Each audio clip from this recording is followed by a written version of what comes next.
¿Qué tienen en común este autómata de embalaje y la esclusa? Vamos a comprobarlo. Para abrir y cerrar las compuertas de la esclusa es necesario aplicar una fuerza considerable. Concretamente, tienen que producirse movimientos lineales en dos direcciones. En este caso, la hidráulica es el medio más adecuado. La central de mando está lejos de las compuertas de la esclusa. Ello significa que las señales de mando tienen que ser transmitidas a través de un trayecto relativamente largo. Para ello no se utilizan conductos hidráulicos, ya que es preferible recurrir a señales de mando eléctricas, que son transmitidas a través de cables eléctricos.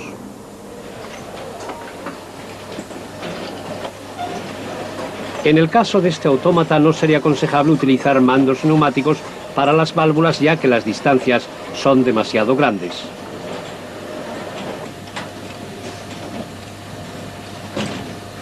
Porque para que esta complicada máquina funcione es necesario realizar un gran número de operaciones de mando. En consecuencia, también en este caso, fue seleccionada la electricidad como agente de transmisión de señales, simplemente porque es más fácil de manejar.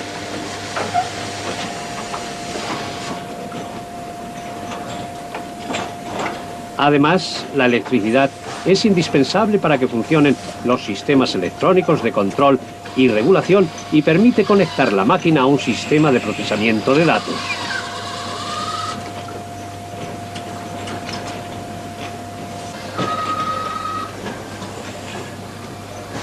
Pero entonces, ¿por qué utilizar la neumática si de todo modo ya se dispone de electricidad? Bueno, porque la neumática utilizada en la parte de accionamiento permite generar de modo mucho más simple los movimientos lineales y además porque con ella se alcanzan velocidades muy altas en los cilindros, con lo que se reduce la duración de los ciclos.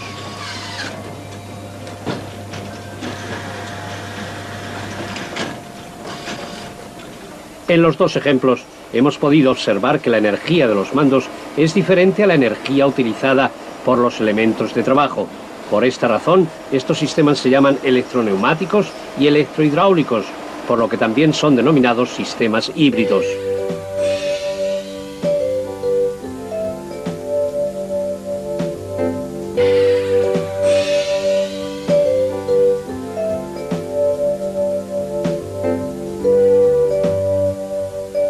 Fijémonos en los esquemas de distribución con diferentes tipos de accionamiento. Aquí vemos el accionamiento manual de una válvula de vías que cumple una función de elemento de maniobra. En el caso de un sistema de accionamiento neumático, existe una clara delimitación entre la parte de la transmisión de las señales, a la izquierda, y la parte de trabajo a la derecha. En la parte neumática de mando se generan y emiten las señales. El actuador es accionado de modo neumático. Tratándose de un sistema electroneumático, las señales son emitidas por elementos eléctricos. En este caso concreto, el procesamiento de las señales no está a cargo de un equipo especial, sino que es llevado a cabo por las conexiones entre los elementos en función de la tarea específica que debe ser ejecutada. La válvula de vías, o para ser más precisos, la electroválvula, ahora es accionada de modo eléctrico. Se sobreentiende que con una parte de mando eléctrica de esta índole también se puede controlar una parte de trabajo que funciona hidráulicamente. Ello significa que se trata de un mando electrohidráulico. Pero fijémonos cómo funcionan estos sistemas en la práctica. Los elementos de la parte de mando están repartidos en toda la instalación. Los elementos encargados de las señales, en este caso los pulsadores, sensores,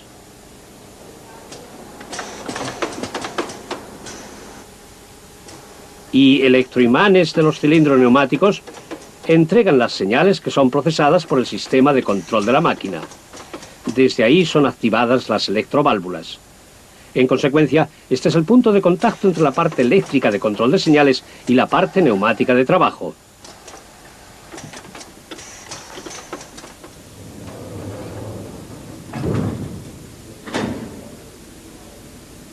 También en el caso de este ascensor hidráulico es posible apreciar claramente los dos sectores. Los elementos de mando dentro del ascensor y afuera, junto a la puerta, los sensores a lo largo del carril portante del ascensor que indican a qué altura se encuentran y los controles lógicos conforman la parte eléctrica del mando. La electroválvula es el eslabón que la une con la parte de trabajo constituida por el grupo mecánico, la válvula en su función de elemento de maniobra y el cilindro hidráulico.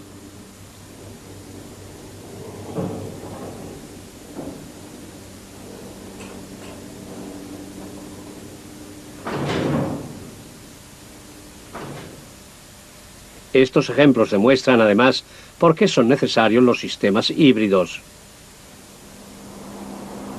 Dadas las grandes distancias que existen en el caso de la esclusa, se sobreentiende que los cables eléctricos y la energía de mando eléctrica son mucho más económicos que un sistema de mando hidráulico.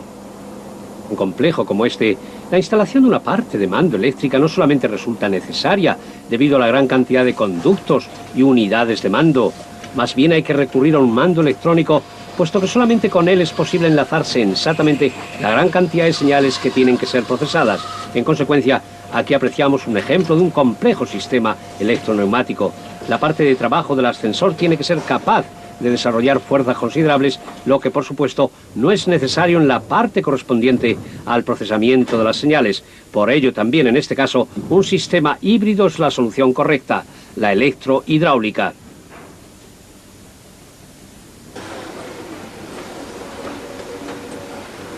Pero una instalación que está dotada de una parte de mando eléctrica también ofrece otra ventaja.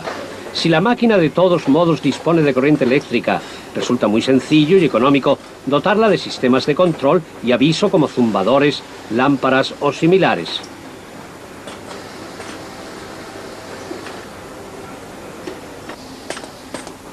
Asimismo, también es posible ampliar la parte de trabajo mediante actuadores eléctricos, como por ejemplo motores eléctricos. En sistemas electrohidráulicos, la electricidad también está presente en la parte hidráulica de abastecimiento de energía. La bomba hidráulica de esta instalación funciona con electricidad.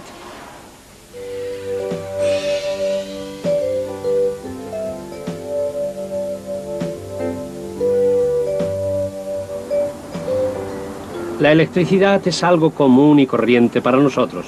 Sin ella la vida moderna sería inconcebible. Empezando por la máquina de café, pasando por el PC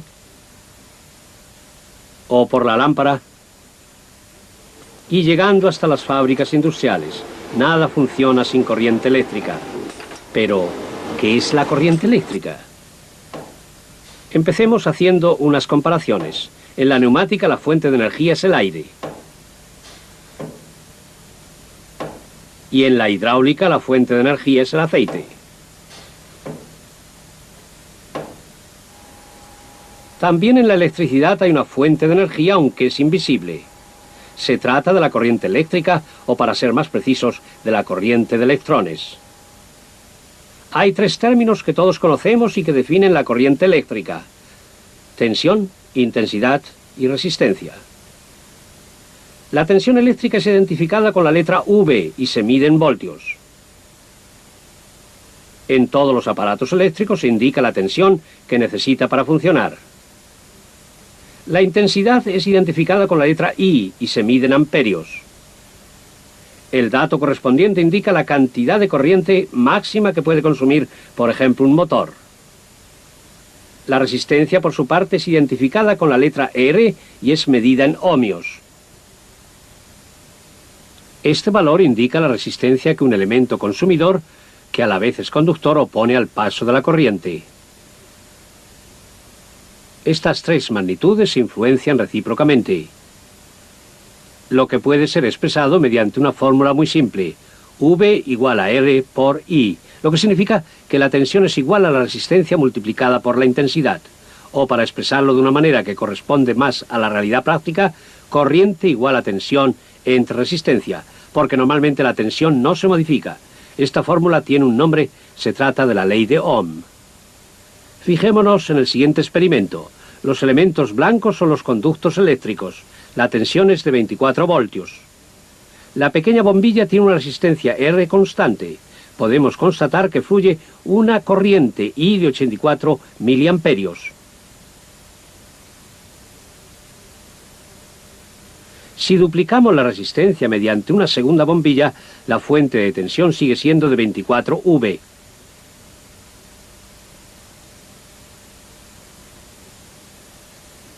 Pero las dos bombillas que consumen corriente y que están conectadas una detrás de la otra provocan una división de la tensión en función de sus respectivas resistencias. Vemos que obtenemos 2 veces 12 V. Las bombillas ahora tienen una luz más tenue, ya que la corriente también ha sido reducida a la mitad, alcanzando ahora 41 miliamperios. Esta es precisamente la desventaja que tiene la disposición en serie. Tratándose de una conexión en paralelo, tal como vemos aquí, la situación es diferente. Dado que cada bombilla forma con la fuente de corriente su propio circuito, cada una dispone de la totalidad de la tensión.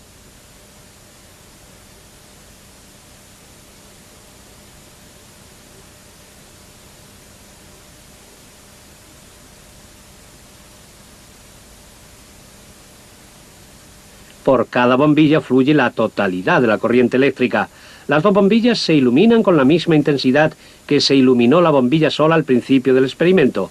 Esta es la razón por la cual normalmente solo se usan conexiones en paralelo en sistemas eléctricos.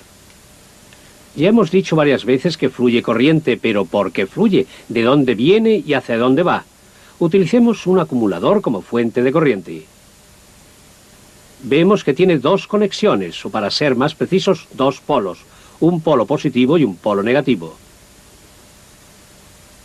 Si conectamos una bombilla a uno de los polos, no sucede absolutamente nada. Solo si también conectamos el otro cable al segundo polo, se enciende la bombilla, porque ahora está cerrado el circuito, por lo que la corriente puede fluir. Además, no importa cómo se conecte la bombilla, puesto que se ilumina dando igual qué cable se conecta con qué polo. Lo único que importa es la diferencia de tensión existente entre los polos. Pero, ¿por qué se enciende la bombilla? ¿Por qué varía la intensidad de la luz? Estas preguntas también las podemos responder recurriendo a la ley de Ohm. La espiral de la bombilla tiene una resistencia que por lo pronto supondremos que es constante. Siendo la tensión de 12 V, fluye una corriente de 41 miliamperios. La resistencia de rozamiento provoca un calentamiento de la espiral cuando pasa la corriente hasta que se pone al rojo vivo. Si aumentamos la tensión a 24 V, la corriente se duplica a 84 miliamperios, lo que significa que ahora pasa la doble cantidad de electrones por la espiral, con lo que ésta se calienta aún más. Así la bombilla se ilumina con mayor fuerza. Hablemos brevemente de la potencia eléctrica. Las dos bombillas reciben corriente de la misma tensión, pero aún así una se ilumina con más fuerza que la otra. La razón es que la toma de corriente es diferente.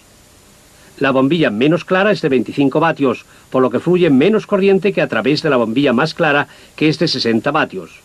El vatio es la magnitud de la potencia eléctrica y es el resultado de la multiplicación entre la tensión y la intensidad. Todas las unidades consumidoras de energía eléctrica que funcionan según este principio y que ofrecen luz y calor son denominadas consumidores óhmicos. Fijémonos a continuación en un fenómeno que todos conocemos muy bien, el cortocircuito. ¿Qué sucede realmente cuando hay un cortocircuito? Si unimos los dos polos de una fuente de corriente, fluye una corriente muy alta, ya que los electrones no son frenados por ninguna resistencia ofrecida por una unidad de consumo. En consecuencia, se produce una temperatura extremadamente alta que provoca la fundición del conductor o la destrucción de algún elemento.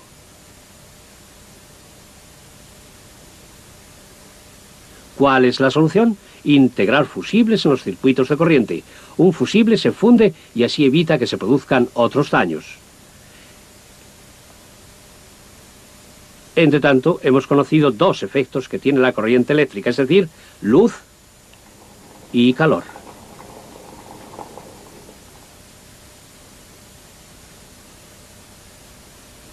Otro efecto importante que tiene la corriente eléctrica es la generación de campos magnéticos.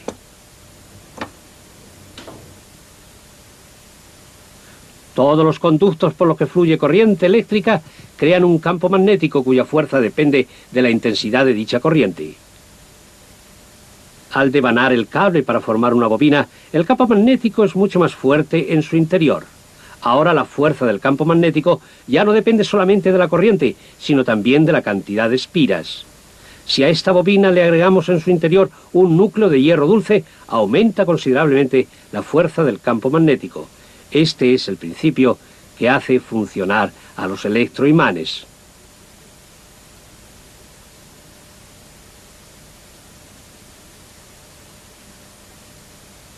Observemos otro fenómeno. Si el núcleo de hierro dulce está sujeto de forma móvil, se desplaza hacia el centro de la bobina si está sometido a tensión y si fluye corriente, creándose el respectivo campo magnético. De este modo, el núcleo es inducido. Este fenómeno específico lo volveremos a tratar cuando hablemos de las electroválvulas.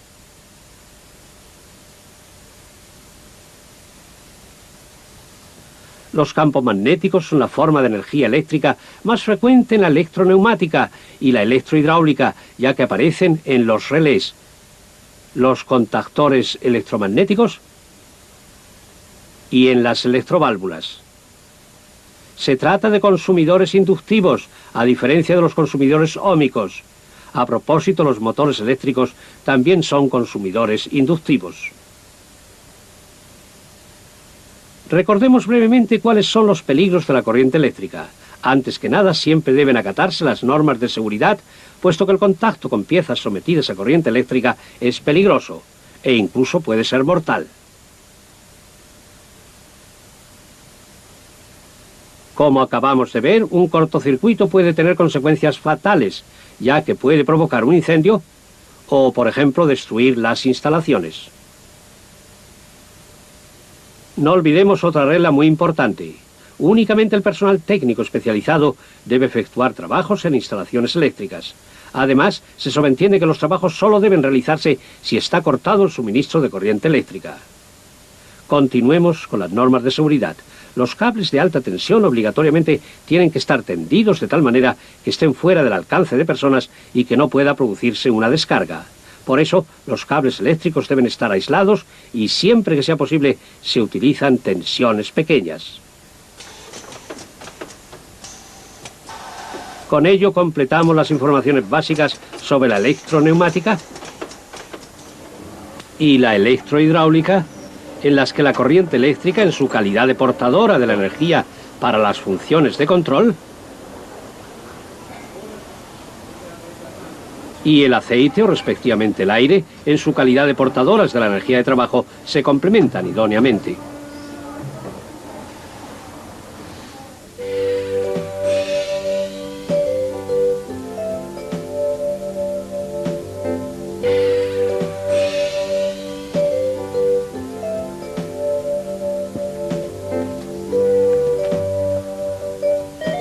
Nosotros estamos acostumbrados a recibir señales con mucha frecuencia.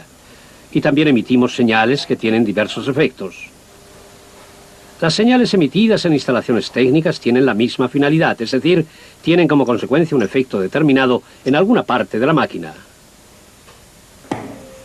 En la electroneumática y en la electrohidráulica, las señales son transportadas por la corriente eléctrica. Las señales son generadas abriendo o cerrando el circuito eléctrico para que fluya una corriente eléctrica, o para interrumpir su flujo. Ello significa que, en cierto sentido, se puede afirmar que todos los elementos utilizados para generar señales son interruptores eléctricos.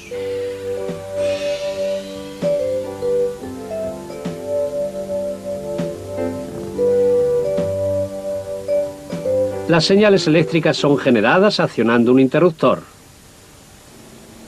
Los contactos son las partes más esenciales de un interruptor. Si al accionar el interruptor se cierran los contactos, se trata de un interruptor con contactos normalmente abiertos. En un esquema de circuitos eléctricos, estos interruptores son identificados con este símbolo. Si accionando el interruptor se abren los contactos, entonces se trata de un interruptor con contactos normalmente cerrados. Este es el símbolo que los identifica. Si al accionar sobre un interruptor se interrumpe un circuito y al mismo tiempo se cierra otro, entonces se trata de un acumulador cuyo símbolo es este. Las múltiples formas de accionamiento de los diversos tipos de interruptores y conmutadores nos ofrecen una idea de las formas existentes para generar señales. Fijémonos en ellas, recurriendo a modo de ejemplo a un interruptor con los contactos normalmente abiertos. Empecemos por el accionamiento manual. Si el contacto permanece cerrado solamente mientras que apretamos el botón, se trata de un contactor sin retención, es decir, un pulsador. Este es su símbolo. Si el contacto permanece cerrado, se trata de un interruptor. El interruptor con retención que normalmente está abierto tiene el símbolo que apreciamos ahora. En él consta un elemento de retención. El contacto se abre únicamente si es accionado nuevamente el interruptor. Los interruptores de final de carrera son un ejemplo para demostrar la generación mecánica o automática de señales. En este caso, vemos un interruptor utilizado para consultar posiciones. Este interruptor cierra automáticamente un circuito eléctrico cuando el vástago actúa sobre el rodillo. El circuito pequeño simboliza el accionamiento mecánico mediante el rodillo abatible. Este detector de proximidad no es otra cosa que un contacto accionado por un campo magnético. Estos detectores son utilizados, por ejemplo, para consultar posiciones de cilindros neumáticos e hidráulicos. Un imán permanente colocado sobre un cilindro actúa sobre una lengüeta que cierra un circuito eléctrico.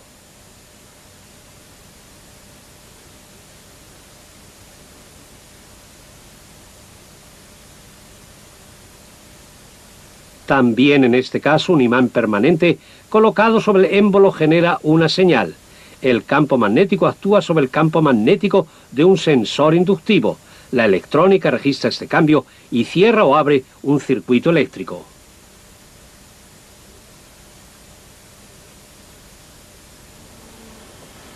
Sin embargo, los sensores inductivos no solamente funcionan por efecto de un campo magnético, más bien son influenciados por cualquier material conductor que se les acerca.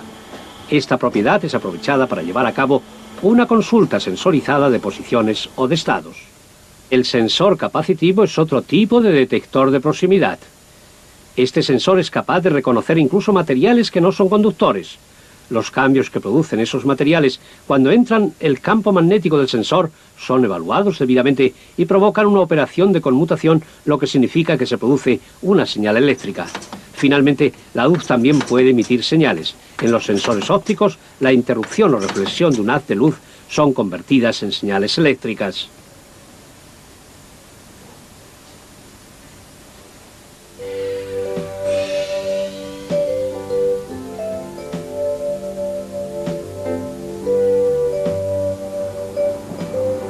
Los interruptores que son accionados mediante presión neumática o hidráulica son denominados convertidores NE o HE. En el ejemplo que observamos aquí, un microinterruptor es accionado mediante una membrana a un valor determinado. Entonces, el microinterruptor emite una señal. Veamos un ejemplo. Esta bombilla deberá encenderse a una presión determinada. Este es el símbolo de un conmutador de presión, utilizado en esquemas de distribución neumáticos o hidráulicos, y este es su símbolo eléctrico.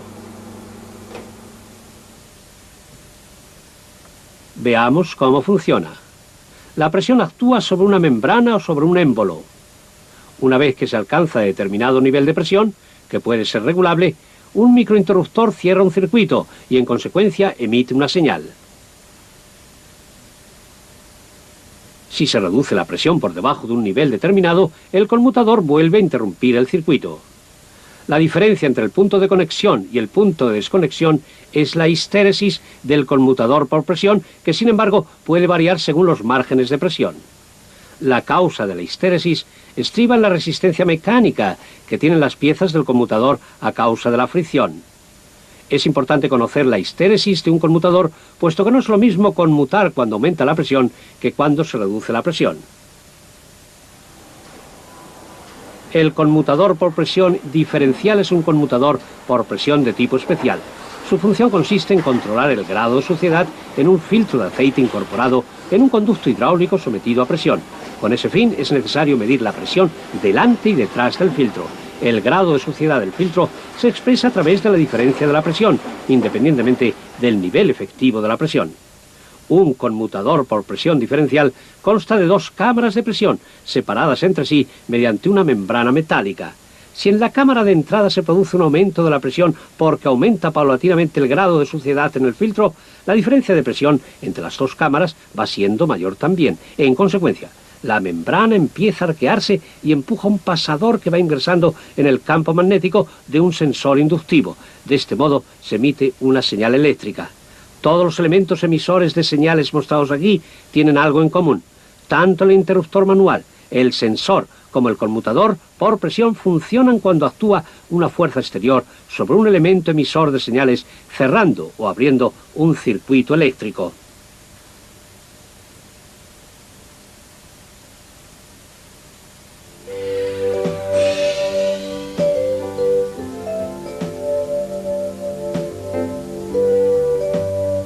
El procesamiento electromecánico de las señales básicamente está a cargo de relés o contadores electromagnéticos.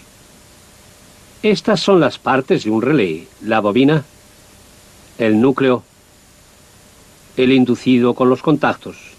Si fluye una corriente a través de la bobina, se crea un campo magnético con lo que es excitado el inducido y se produce la conmutación del relé. Los contactores eléctricos funcionan exactamente según el mismo principio. Sin embargo, su construcción permite conmutar potencias de mayor envergadura. Pero insistamos en los relés. El procesamiento de las señales de mando en los relés depende de los contactos y de cómo están configurados. Los relés pueden estar dotados de varios contactos que suelen ser contactos conmutadores. Ello significa que con una señal de mando es posible abrir y cerrar simultáneamente varios circuitos eléctricos. Por ejemplo, en este caso, el relé ha sido conectado de tal manera que de hecho está dotado de un contacto normalmente abierto, uno normalmente cerrado y de un conmutador, aunque físicamente dispone de 3 contactos conmutadores.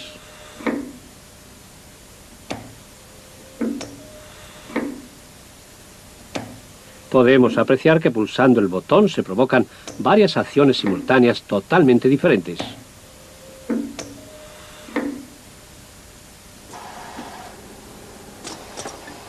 Mientras que en la neumática es posible trabajar con imanes de potencias entre 0,5 hasta 12 vatios, en la hidráulica dichas potencias oscilan entre 12 y 50 vatios. Estas válvulas tienen que ser activadas de modo indirecto mediante relés. Sin embargo, los relés, además de conmutar, pueden asumir otras funciones, ya sea como relés temporizados o relés contadores.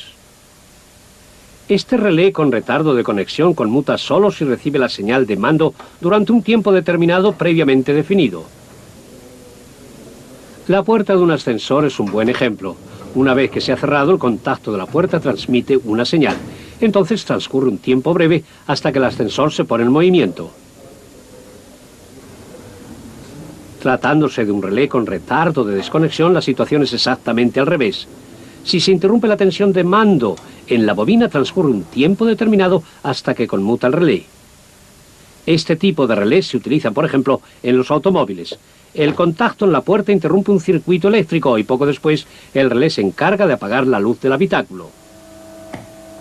El relé contador conmuta únicamente después de haber recibido una cantidad determinada de impulsos. Dicha cantidad puede ser definida por anticipado.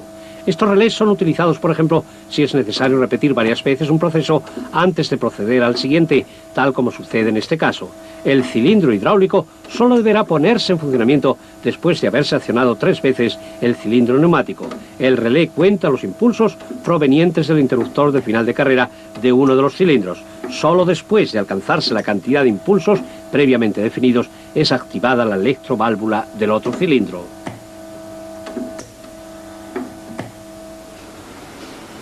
El procesamiento electromecánico de señales mediante relés es parte de los controles programables que se explicarán más adelante en otro capítulo.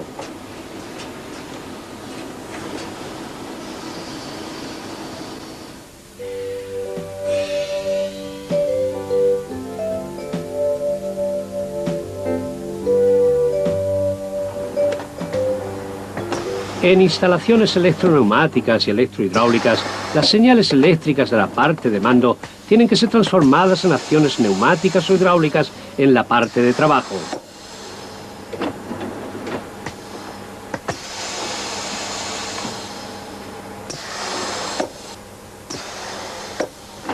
Para ello se utilizan electroválvulas.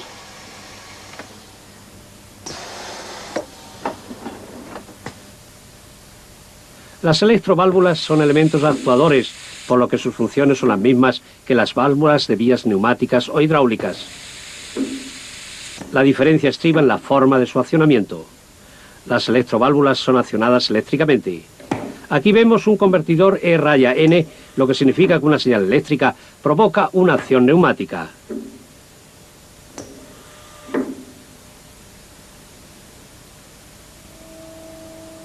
Lo mismo sucede con la electrohidráulica.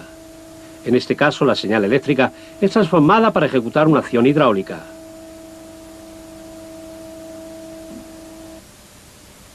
Con esta válvula hidráulica de 4 o 2 vías podremos explicar el funcionamiento de una electroválvula. Para que se produzca la conmutación partiendo de la posición normal, sucede lo siguiente. En uno de los lados de la válvula hay un electroimán. Su núcleo hace las veces de inducido que actúa mecánicamente sobre el émbolo de mando de la válvula. Al excitarse la bobina se crea un campo electromagnético. El inducido se desplaza hacia el centro de la bobina, moviéndose en contra de la fuerza de un muelle. Al hacerlo, empuja el émbolo de la válvula hacia otra posición de conmutación. La válvula se mantiene en esta posición mientras recibe la señal eléctrica. Cuando se interrumpe la señal, desaparecen el campo magnético y su respectiva fuerza. En consecuencia, el muelle presiona sobre el émbolo y sobre el inducido hasta que éste vuelve a ocupar su posición normal.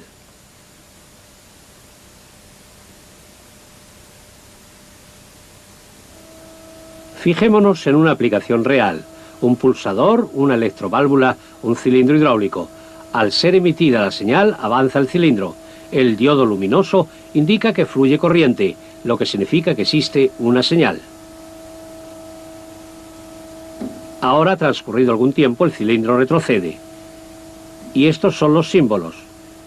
Primero en la parte hidráulica, para el cilindro, y para la electroválvula de 4 raya 2 vías. Y a continuación en la parte eléctrica, para el pulsador,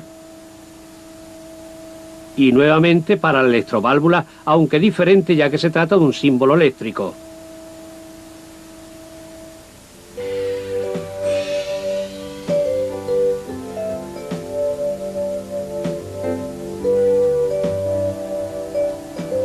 Hemos podido comprobar que en este caso la válvula de vías mantiene su posición mientras que recibe la señal eléctrica.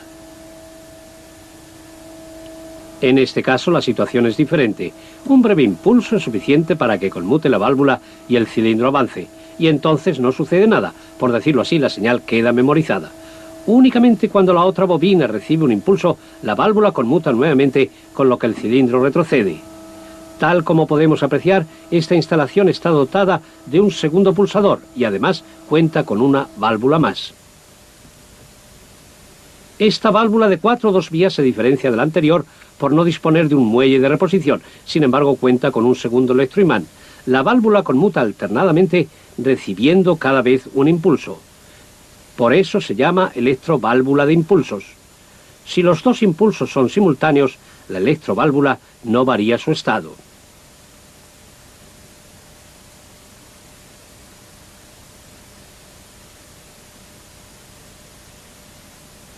Tratándosele de válvulas hidráulicas, la corriente de aceite genera fuerzas transversales de considerable envergadura, por lo que podría modificarse la posición del émbolo. Para evitarlo, estas válvulas están dotadas de topes mecánicos que obligan al émbolo a mantener su posición. La importancia que tiene la memorización de las señales se pone de manifiesto muy claramente en el caso de una esclusa. Baste pulsar brevemente sobre una tecla, emitiendo en consecuencia una señal corta, para que el cilindro avance hasta llegar a su posición final, aunque ya no esté recibiendo la señal.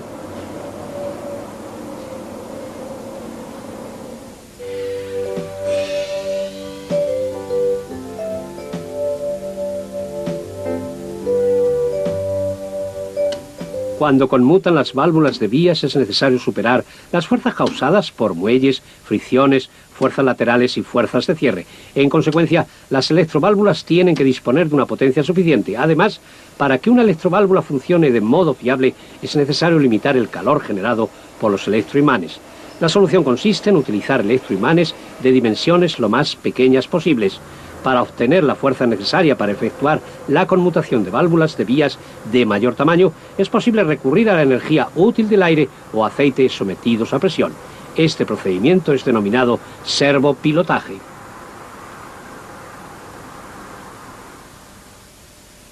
Esta válvula de 5 raya 2 vías con servopilotaje nos puede servir para explicar el funcionamiento. Dentro de la válvula hay una derivación del conducto sometido a presión. El canal derivado es cerrado por una junta sometida a la fuerza de un muelle. Cuando el electroimán recibe tensión, la junta se separa y el aire a presión puede actuar sobre el émbolo de mando de la válvula, el cual ejecuta la operación de conmutación actuando en contra de la fuerza del muelle. ¿Cuál es la finalidad de esta configuración? Con ella se necesita una fuerza magnética mucho más pequeña para que el aire a presión tenga el paso libre en el conducto de mando que si el electroimán tuviese que desplazar directamente el émbolo, actuando en contra de la fuerza del muelle de reposición. Las electroválvulas de impulsos también pueden estar dotadas de un sistema de servopilotaje.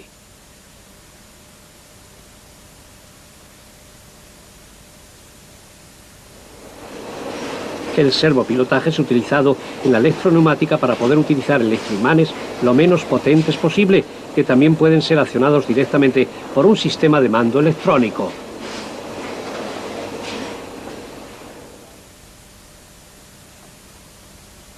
En sistemas electrohidráulicos, el servopilotaje es utilizado únicamente en combinación con válvulas de vías de mayor tamaño, siempre accionadas mediante un relé o un contactor electromagnético. La razón es muy simple. Los electroimanes pequeños son más económicos y además las dimensiones totales de las electroválvulas son menores.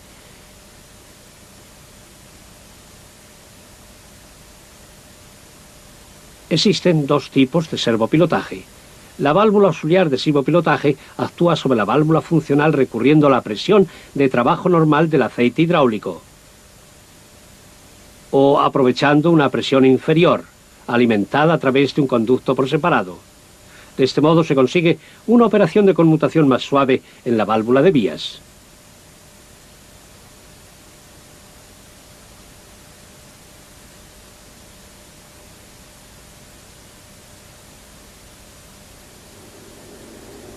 Las electroválvulas, por lo general, están dotadas de un accionamiento auxiliar manual. Ello significa que la válvula no conmuta solamente si recibe una señal correspondiente, sino que también puede hacerlo si interviene un operario a mano. En este caso, el accionamiento manual es activado con un destornillador.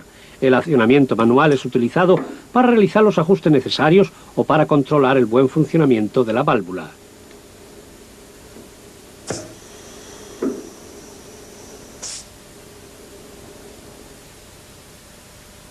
El símbolo indica el tipo de accionamiento que tiene la válvula. Recurramos al ejemplo de una válvula de 4 raya 2 vías. Esta es la forma de representar una electroválvula con reposición por muelle. Esta es una electroválvula con servopilotaje. Aquí se agrega el accionamiento auxiliar manual. En el caso de la electroválvula de impulsos, estos símbolos sustituyen al muelle de reposición del lado opuesto.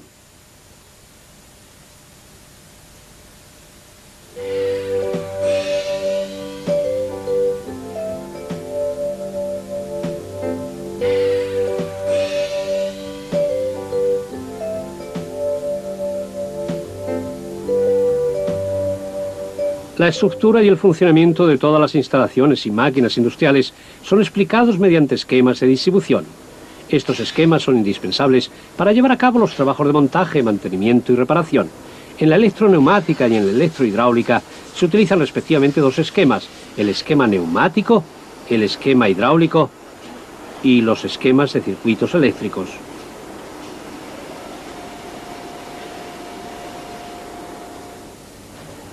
Este sistema electroneumático funciona de modo muy simple. Cuando el sensor óptico detecta la presencia de 5 paquetes, avanza el émbolo del cilindro. Una vez que llega a su posición de final de carrera, conmuta la válvula y el émbolo vuelve a retroceder. Como para cada operación solo tiene que cumplirse una condición, la válvula puede ser accionada directamente por el elemento transmisor.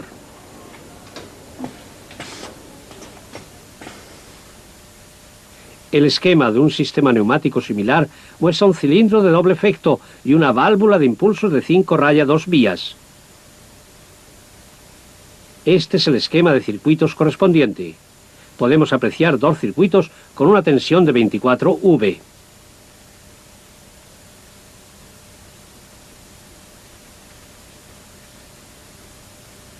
Para no complicar el esquema, no se incluye la fuente de tensión, es decir, el equipo de alimentación de la red.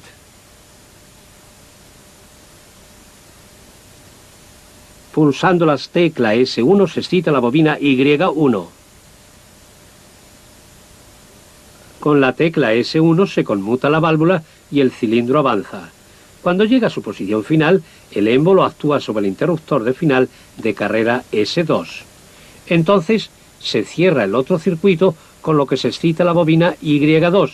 De este modo conmuta la válvula y el cilindro vuelve a retroceder. En consecuencia, con esta activación directa de la válvula, el circuito de la corriente de mando y el circuito principal de corriente son idénticos. Aquí vemos el accionamiento indirecto de la válvula mediante relés.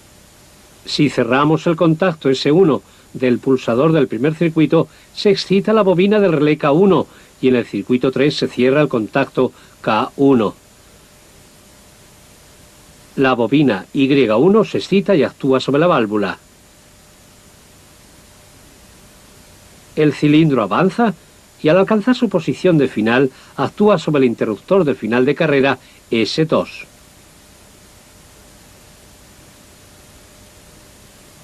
La bobina Y2 es excitada y se encarga de que conmute la válvula. A continuación el cilindro vuelve a retroceder.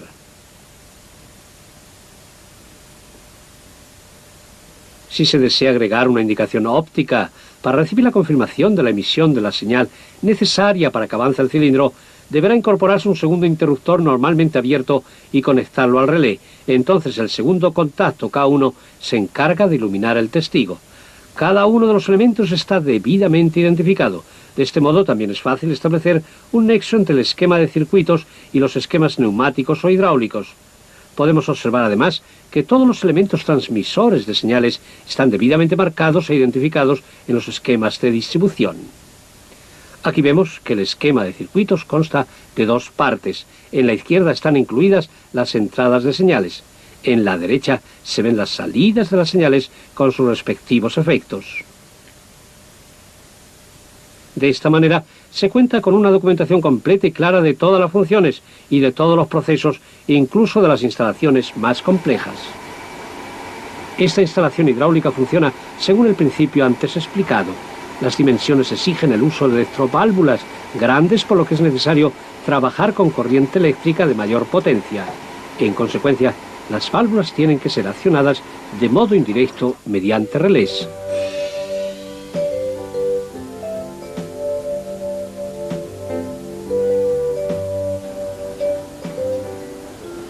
Los controles programables mediante conexiones son utilizados en instalaciones en las que los procesos y las funciones están determinados por cables fijos para cada uno de los elementos incluidos en la parte de mando. Los cables son empleados en primer lugar para que fluya la corriente eléctrica, pero el funcionamiento de todo el sistema depende de la configuración de esta red, es decir, del lugar en el que se encuentran cada uno de los elementos. Si se desea cambiar el programa secuencial, deberá cambiarse la configuración del cableado. La ocupación de los contactos del relé es suficiente para determinar funciones lógicas. En el caso del contacto normalmente abierto, la presencia de una señal de entrada en la bobina significa que el contacto recibe una señal de salida. Se trata de una identidad lógica. En el caso del contacto normalmente cerrado, la presencia de una señal de entrada en la bobina significa que el contacto no recibe una señal de salida. Esta es una negación, es decir, un no lógico.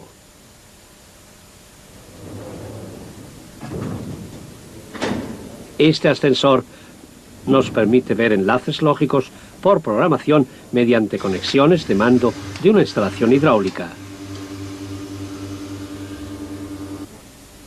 El ascensor se pone en movimiento únicamente si alguien pulsa el botón y si la puerta está cerrada. Se trata de una conexión lógica con función Y.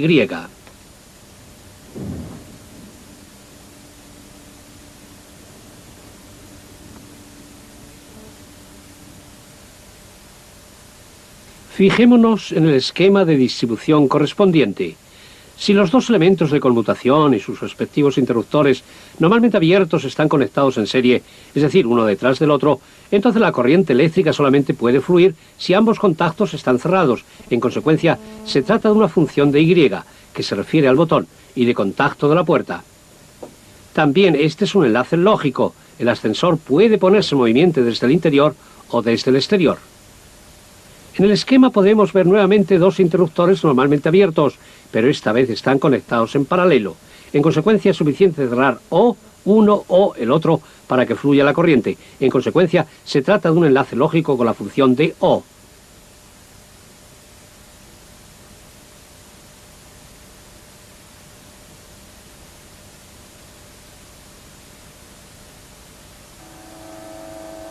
Al utilizar válvulas con reposición por muelle, es necesario disponer de una memoria eléctrica de las señales, ya que la señal eléctrica debe estar presente durante todo el tiempo que la válvula debe mantener su estado de conmutación. Esta situación puede ser visualizada adicionalmente mediante una luz.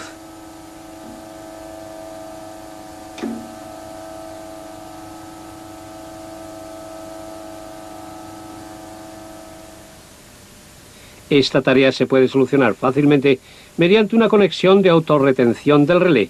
Al pulsar el botón S1 se excita el relé, con lo que se cierran los dos contactos K1. A través de uno de ellos se mantiene excitada la bobina, mientras que a través del otro la electroválvula obtiene tensión eléctrica.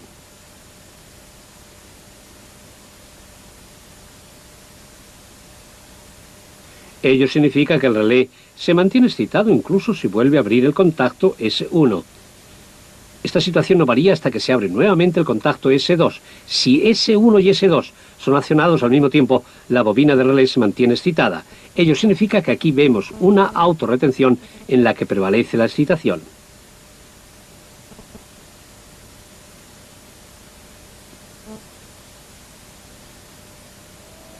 Veamos un ejemplo.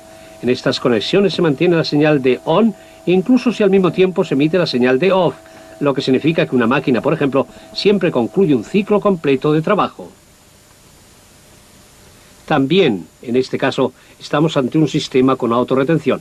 Sin embargo, ahora la tecla S2 no está conectada en paralelo, sino que esta vez se encuentra conectada en serie con la tecla S1.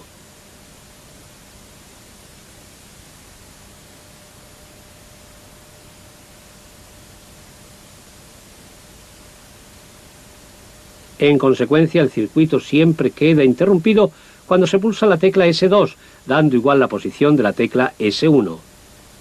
Se trata, pues, de una autorretención en la que prevalece la reposición. En este caso, el cilindro retrocede inmediatamente si es emitida la señal de off, incluso si sigue recibiendo la señal de on. Esta configuración puede ser necesaria por razones de seguridad.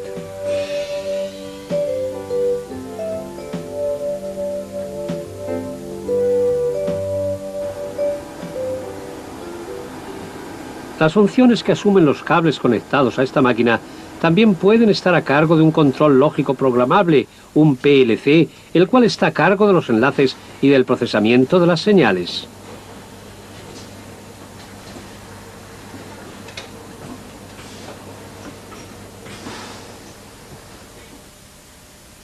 Las funciones que están marcadas en este esquema y que están a cargo de un control programable mediante conexiones, ahora serán asumidas por un control lógico programable. Un PLC está constituido básicamente de tres partes: la parte de la entrada de las señales, la unidad central y la parte de la salida de las señales. La unidad central está compuesta de un procesador y de una memoria de programas. Un ejemplo. Un detector de proximidad constata si al final de la cinta transportadora hay una válvula para el siguiente paso de trabajo. En caso positivo emite una señal de tensión a una pinza. Dicha señal pasa por la pinza y llega hasta el módulo de entrada. El módulo de entrada recibe la señal eléctrica y la transforma para que la unidad central, que no es otra cosa que un pequeño pero potente ordenador, la pueda elaborar. Desde la unidad central y con el programa correspondiente se transforma dicha señal en una señal de salida, que es transportada al módulo de salida. Ahí es reforzada y adaptada y por medio de una pinza es dirigida hacia la electroválvula. La electroválvula conecta y procura que el cilindro avance para que la pinza pueda coger la válvula de la cinta transportadora. El programa para SPS se elabora normalmente con la ayuda de un programa de software instalado en el ordenador y se memoriza en el control de mando.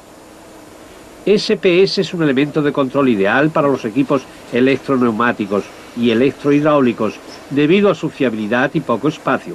A esto hay que añadir además el mando sencillo y la extraordinaria versatilidad.